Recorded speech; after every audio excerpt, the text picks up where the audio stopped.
تو انہوں نے انکار کر دیا اور کہا میں ابھی نکاح نہیں کرنا چاہتا ہوں۔ حضرت ابو بکر رضی اللہ تعالی عنہ کو ان کے اس جواب سے بہت تکلیف ہوئی۔ وہ حفصہ رضی اللہ عنہ کو اپنے نکاح میں حضرت ابو بکر رضی اللہ تعالیٰ عنہ کے پاس گئے تھے اور حضرت حفصہ کو اپنے نکاح میں لے لینے کی خواہش کا اظہار کیا۔ وہ بالکل خاموش رہے اور کوئی جواب نہ دیا۔ حضرت عمر رضی اللہ تعالیٰ عنہ کو حضرت ابو بکر کی اس عدم توجہی کا بہت احساس ہوا۔ حضرت عمر بھی ابھی اس معاملے کے بارے میں سوچ ہی رہے تھے کہ خود رسول اللہ صلی اللہ علیہ وسلم نے حضرت حفصہ رضی اللہ تعالیٰ عنہ سے نکاح کی خواہش کا اظہار کیا۔ حضرت عمر رضی اللہ تعالیٰ عنہ خوشی سے تیار ہو گئے اور ان کا نکاح ہو گیا۔ آپ صلی اللہ علیہ وسلم کا نکاح حضرت حفصہ رضی اللہ تعالیٰ عنہ سے 3 ہجری میں ہوا۔ بات یہ ہے کہ حضرت عثمان اور حضرت ابو بکر کے انداز گفتگو اور بے التفاتی سے مایوس ہو کر آپ صلی اللہ علیہ وسلم کی خدمت میں آئے اور سارا واقعہ بیان کیا۔ تو آپ صلی اللہ علیہ وسلم نے فرمایا کیا حفصہ کا نکاح ایسے شخص سے نہ ہو جائے جو عثمان سے بہتر ہو اور عثمان کو ایسی بیوی نہ مل جائے جو حفصہ سے بہتر ہو۔ اس ارشاد گرامی کا مطلب یہ تھا کہ حضرت عثمان کا نکاح اپنی صاحبزادی ام کلثوم سے کر دیا جائے اور حضرت حفصہ رضی اللہ تعالیٰ عنہ میرے عقد میں آ جائیں۔ چنانچہ ایسا ہی ہوا، نکاح ہو چکا تو حضرت ابو بکر رضی اللہ تعالیٰ عنہ نے حضرت عمر سے کہا آپ نے مجھے حفصہ سے نکاح کے بارے میں کہا تو میں خاموش رہا، جس کا آپ پر بہت ناگوار اثر پڑا۔ اس خاموشی کی وجہ صرف یہ تھی کہ خود رسول اللہ صلی اللہ علیہ وسلم نے مجھ سے حفصہ کا ذکر کیا تھا اور میں آپ صلی اللہ علیہ وسلم کا یہ راز ظاہر نہیں کرنا چاہتا تھا۔ اگر آپ صلی اللہ علیہ وسلم نے اس خیال کا اظہار نہ فرمایا ہوتا تو میں آپ کو مایوس نہ کرتا۔ حضرت حفصہ کچھ تیز مزاج تھیں، جس بات کو صحیح سمجھتی اس کے لیے رسول صلی اللہ علیہ وسلم سے بھی تیزی سے گفتگو کر لیا کرتی تھی۔ صحیح بخاری میں حضرت علی سے روایت ہے کہ ہم لوگ زمانہ جاہلیت میں عورتوں کو کوئی حیثیت نہ دیتے تھے۔ اسلام نے ان کو بڑا اونچا درجہ دیا اور قرآن حکیم میں ان کے بارے میں آیات نازل ہوئیں تو ہمیں ان کی قدر و منزلت کا احساس ہوا، علم ہوا۔ حضرت عمر رضی اللہ تعالی عنہ سے اسی روایت میں مزید منقول ہے کہ ایک روز میری بیوی نے کسی معاملے میں کوئی مشورہ دیا، میں نے اسے سخت لہجے میں جواب دیا تم کون ہوتی ہو مجھے رائے اور مشورہ دینے والی؟ انہوں نے کہا ابن خطاب تم کو میری یہ چھوٹی سی بات بھی ناگوار گزری، حالانکہ تمہاری بیٹی آپ صلی اللہ علیہ وسلم کو برابر کا جواب دیتی ہے۔ حضرت عمر رضی اللہ تعالی عنہ کہتے ہیں کہ مجھے یہ سن کر بہت افسوس ہوا، میں غصے کی حالت میں اٹھا اور حفصہ کے پاس گیا۔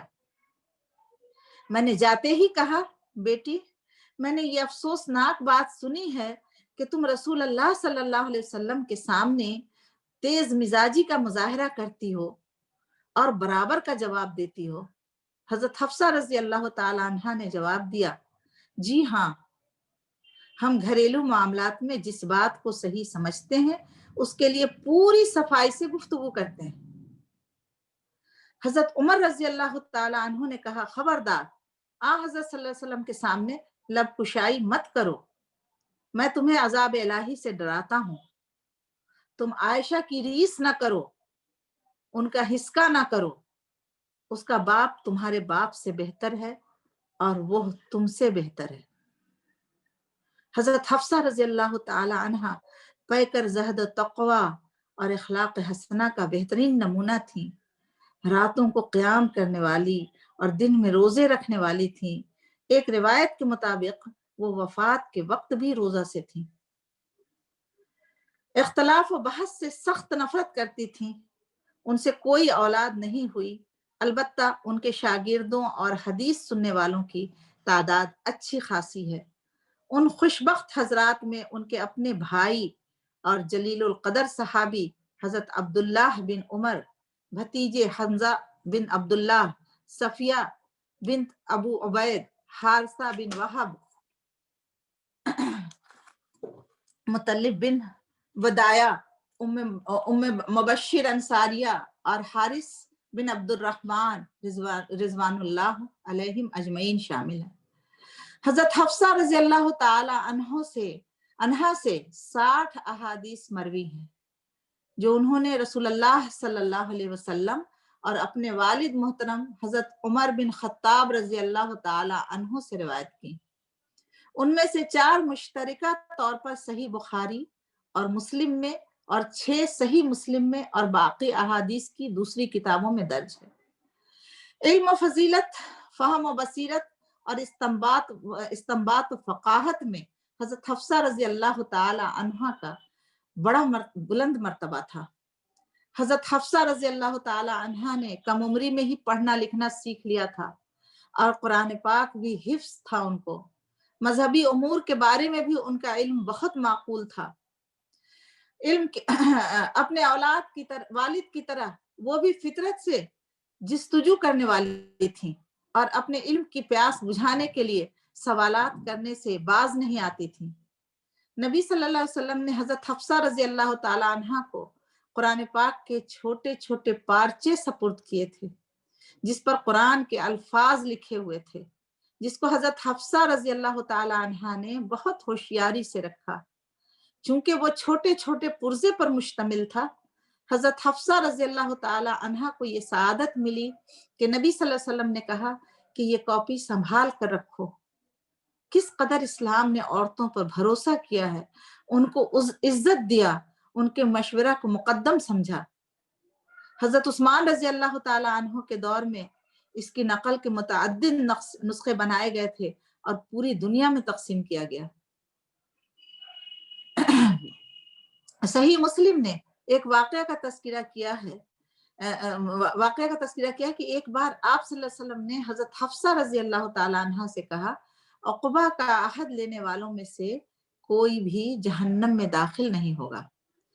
حضرت حفصہ جو متجسس مزاج کی تھی پوچھا کہ اس آیت کے بارے میں کیا کہا گیا ہے، اسے کیا مطلب ہے، تم میں سے کوئی نہیں ہے؟ پھر آپ صلی اللہ علیہ وسلم نے اگلی آیت کی طرف اشارہ کیا جس میں کہا گیا ہے، اللہ نیک لوگوں کو بچائے گا اور ظالموں کو اس کے گھٹنوں پر چھوڑ دے گا۔ حضرت حفصہ رضی اللہ تعالیٰ عنہ کو مشاہدے کی گہرائی کا اس قدر احساس تھا جس کی وجہ سے وہ اکثر قرآنی احکامات کی جستجو کو مزید گہرائی سے دریافت کرنے پر مجبور ہو جاتی تھی۔ انہوں نے حضرت معاویہ رضی اللہ تعالیٰ عنہ کے عہد میں مدینہ منورہ میں وفات پائی۔ اس زمانے میں مدینہ منورہ کے گورنر مروان تھے۔ نماز جنازہ انہوں نے ہی پڑھائی، کچھ دور تک جنازے کو کندھا بھی دیا۔ اس کے بعد حضرت ابو ہریرہ رضی اللہ تعالی عنہ جنازہ قبر تک لے گئے۔ حضرت حفصہ رضی اللہ تعالی عنہ کے بھائی حضرت عبداللہ بن عمر اور بھتیجوں عاصم، سالم عبداللہ اور حمزہ نے میت کو قبر میں اتارا۔ حضرت حفصہ کا سال وفات وہی ہے جس سال کے معاویہ بن خدیج نے افریقہ پر حملہ کر کے اسے فتح کیا تھا۔ یہ حضرت معاویہ بن سفیان کا عہد خلافت تھا۔ اس سال دوسری مرتبہ افریقہ فتح ہوا تھا۔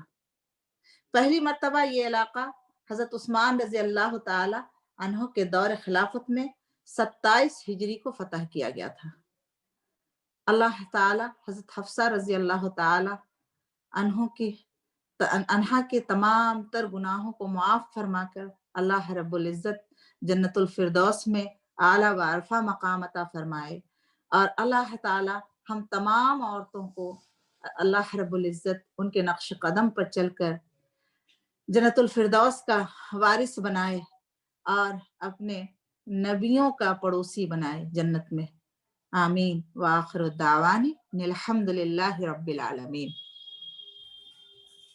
بہت بہت شکریہ آپ کا محترمہ مسرت ناز صاحبہ، آپ نے بہت ہی تفصیل کے ساتھ حضرت حفصہ رضی اللہ عنہ کی زندگی کے بارے میں ہم سب کو بتایا اور خاص طور سے آپ نے ان کی ذہانت کے بارے میں، ان کی فطانت کے بارے میں، ان کے زہد و تقوی کے بارے میں جو باتیں بتائیں وہ یقیناً ہم سب کے لیے مشعل راہ ہیں، کیونکہ ہماری بہنیں گھریلو کام میں الجھ کر کے اس پہلو پہ عام طور پہ کوتاہی ہو جاتی ہے کہ جس میں زہد، تقوی، عبادات، تہجد اور اس طرح کی جو عبادت و ریاضت ہے اس کے پہلو کو نظر انداز نہیں کرنا چاہیے ہم سب کو۔ ہماری صحابیات کا یہی اسوہ ہے، اور خاص طور سے حضرت ام المومنین حضرت حفصہ رضی اللہ عنہا کی زندگی میں ہمیں یہ تمام نصیحتیں ملتی ہیں۔ میں آپ کا تہہ دل سے شکریہ ادا کرتی ہوں، اور مجھے امید ہے کہ بہنوں کو یہ پروگرام ضرور پسند آیا ہوگا۔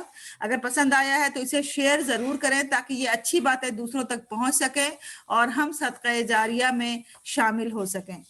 آپ سب کا بہت بہت شکریہ۔ انشاءاللہ اگلے ہفتے آپ سے پھر ملاقات ہوگی ایک اور صحابیہ کے ذکر کے ساتھ۔ تب تک اپنا ڈھیر سارا خیال رکھیں۔ اللہ حافظ۔ السلام علیکم ورحمۃ اللہ وبرکاتہ۔